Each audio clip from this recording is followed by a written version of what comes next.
Hello everyone, सभी का है, सभी को जोहार। और आज स्थापना दिवस, झारखंड स्थापना दिवस 15 नवंबर को। और इसके बाद से सभी जिलों के उपायुक्त जो हैं, जिस तरह से आप लोगों को पता होगा, जिलों के उपायुक्तों को जो है वो ऊपर से जो है निर्देशित किया गया है कि 25 साल होने के उपलक्ष्य पे जो है सभी जिलों में जो है वो कार्यक्रम किए जाएं।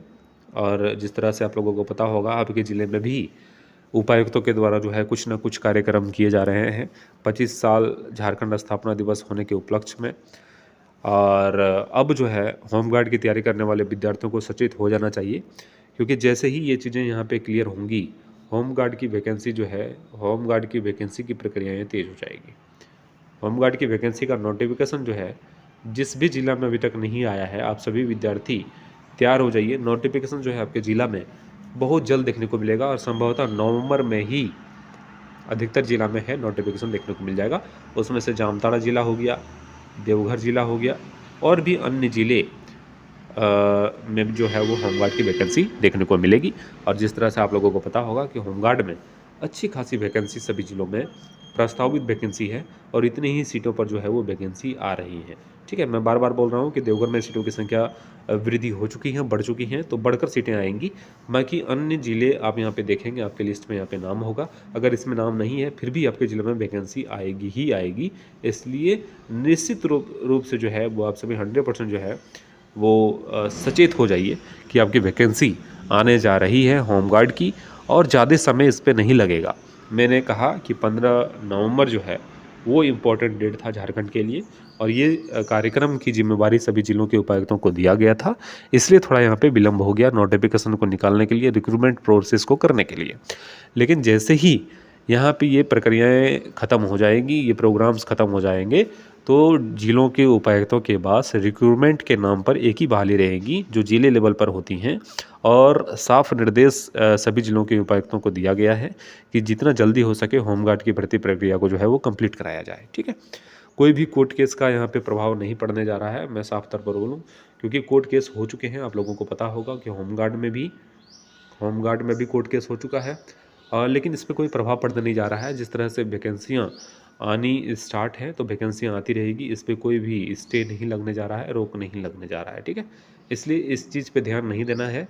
आप किसी भी ज़िला से, झारखंड के किसी भी ज़िला से बिलोंग करते हैं, अगर आपके ज़िला में होमगार्ड की वैकेंसी अभी तक नहीं आई है तो निश्चित रूप से जो है वो वैकेंसी नवंबर में जो है आपको देखने को मिल जाएगा। अगर यहाँ पे आपके ज़िले का नाम है तो निश्चित रूप से कमेंट करके एक बार इन्फॉर्म कर दीजिएगा कि आप किस ज़िला से हैं और आपके ज़िला में सीटों की संख्या कितनी यहाँ पे दिख रही है। ठीक है, एक बार जरूर कमेंट करके बताइएगा ताकि मुझे भी जानकारी मिल सके और मैं आप सभी विद्यार्थियों के लिए कुछ नोट्स ऐसे प्रोवाइड कर सकूं जो आपके होमगार्ड में 100 नंबर का प्रश्न होता है, उसमें आपको 30 नंबर लाना पड़ता है, उसको मैं तैयार कर सकूं। क्योंकि बहुत सारे ऐसे भी होमगार्ड के सिलेक्शन प्रोसेस के जो सेंटर्स होते हैं जहाँ पे जिलों से रिलेटेड जो है कुछ प्रश्न पूछे जाते हैं। ठीक है, तो वहाँ पे जो है आपको कुछ दिक्कत ना हो, इसलिए चैनल पे बने रहिएगा। चैनल पे लगातार इस तरह के वीडियोस आप सभी विद्यार्थियों को दिया जाता है। होमगार्ड की वैकेंसी जब भी आएगी इस चैनल के माध्यम से आपको सही समय पर बता दिया जाएगा, और इसकी भी जानकारी दी जाती है कि आपको फॉर्म को भरना कैसे है। क्योंकि बहुत सारे ऐसे विद्यार्थी हैं, सबसे पहले ऐसे विद्यार्थी हैं जिनको पता नहीं चल पाता है कि वैकेंसी आ गई है मेरे ज़िले में। तो वैसे चीज़ें आपके साथ ना हो, इसलिए चैनल पे बने रहिएगा। चैनल पे ऐसे वीडियोस डाले जाते हैं जो आपके हित के लिए हो, आपके फ़ायदे के लिए हो। ठीक है, चैनल पे आप सभी को होमगार्ड की वैकेंसी में किस तरह से आपको सिलेक्शन लेना है, किस तरह से तैयारी करनी है, फॉर्म को किस तरह से फिल करना है, आपके ज़िले में वैकेंसी कब आ रही है, सारी जानकारी जो है एक ही वीडियोज़ में आपको यहाँ पे दिया जाता है जब भी आपके ज़िले में वैकेंसी जाएंगी तब। ठीक है, और भी अन्य जानकारियाँ अगर होमगार्ड से रिलेटेड आपको चाहिए तो निश्चित रूप से कमेंट करके पूछिएगा। यहाँ पे क्वालिफिकेशन जो है वो 7वीं पास रहता है। रनिंग जो है वो मेल के लिए 1600 मीटर जो है वो पासिंग, सिर्फ मैं बता रहा हूँ 1600 मीटर 6 मिनट में पास करना पड़ता है, और फीमेल के लिए जो है यही 1600 मीटर जो है वो 10 मिनट में पास करना पड़ता है। ठीक है, ये ग्रामीण गृह रक्षक इसको बोलते हैं, ग्रामीण गृह रक्षक के लिए ये क्वालिफिकेशन है। बाकी शहरी के लिए 2-2 मिनट आप लोग समय में वृद्धि कर दीजिए। ठीक है, एग्जाम्पल के तौर पर अगर मेल ग्रामीण में अगर 6 मिनट लेता है 1600 मीटर दौड़ने के लिए, तो शहरी वाले 8 मिनट लेंगे। ये क्राइटेरिया जो है यहाँ पे रखा गया है। ठीक है, सारी चीज़ें क्लियर हो गई होंगी। अगर अब भी कोई समस्या है तो निश्चित रूप से कमेंट करके पूछिएगा, और तैयारी में लग जाइए क्योंकि आपके ज़िला में वैकेंसी होमगार्ड की बहुत जल्द आने जा रही है। और बाद में आपको अफ़सोस ना हो, ये आपके दिमाग में नहीं रहना चाहिए कि वैकेंसी नहीं आएगी, जब वैकेंसी आएगी तब मैं दौड़ूँगा।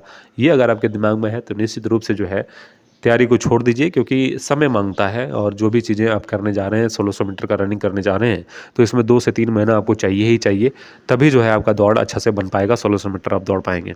इतना आसान नहीं है 6 मिनट में 1600 मीटर दौड़ना, ये चीज़ें आपको बखूबी पता होगा अगर आपने चौकीदार की परीक्षा में शामिल जो है वो रनिंग में आप शामिल हुए थे तो। ठीक है?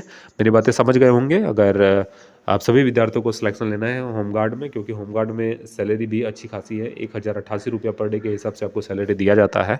तो एक अच्छी खासी सैलरी है जो आप आगे की तैयारी अच्छे ढंग से कर सकते हैं। सबसे प्लस पॉइंट तो ये है कि होमगार्ड में अगर आपका सिलेक्शन हो जाता है तो आने वाली जो वैकेंसी कांस्टेबल की वैकेंसी होती है, झारखंड कांस्टेबल जिला पुलिस जिसको बोलते हैं, उसमें आप सभी को एज में भी 3 साल का छूट मिलता है और सीटों की संख्या जो है वो 50% होमगार्ड के लिए रिजर्व रहता है। मगर अगर मान के चलिए अगर 10,000 सीटें जिला पुलिस में आई तो 5,000 सीटें इसमें जो है वो होमगार्ड की रहेंगी। होमगार्ड के अभ्यर्थी ही इसमें सिलेक्शन ले पाएंगे। ठीक है? तो यहाँ पे जो है आपको फ़ायदा मिलने जा रहा है। होमगार्ड में जो है आप सिलेक्शन लेके होमगार्ड में ही नहीं रह जाएंगे, वहाँ पे जो है आपको एक सीढ़ी मिल जाएगा आगे और बढ़ने के लिए। अगर बिना होमगार्ड में जाए आप कांस्टेबल की वैकेंसी में जाते हैं तो वहाँ पे कंपटीशन काफ़ी हाई रहता है, लेकिन अगर होमगार्ड में आपका सिलेक्शन हो जाता है और उसके थ्रू जाते हैं तो वहाँ पे कंपटीशन रहता ही नहीं है, वहाँ सीटें वैकेंट रह जाती हैं। ठीक है? तो आप समझ सकते हैं मैं कहना क्या चाह रहा हूँ और उस अनुरूप आपको तैयारी करने की आवश्यकता है। और जिस ज़िला से आप इस वीडियो को देख रहे हैं कमेंट करके ज़रूर एक बार बताइएगा कि मैं इस ज़िला से हूँ। और सीटों का जिक्र मैंने यहाँ पे किया है, तो सीटों का डिटेल्स अगर आपको पता चल पा रहा है तो सीटों के डिटेल्स के साथ अपने ज़िला का नाम भी कमेंट में ज़रूर लिखिएगा।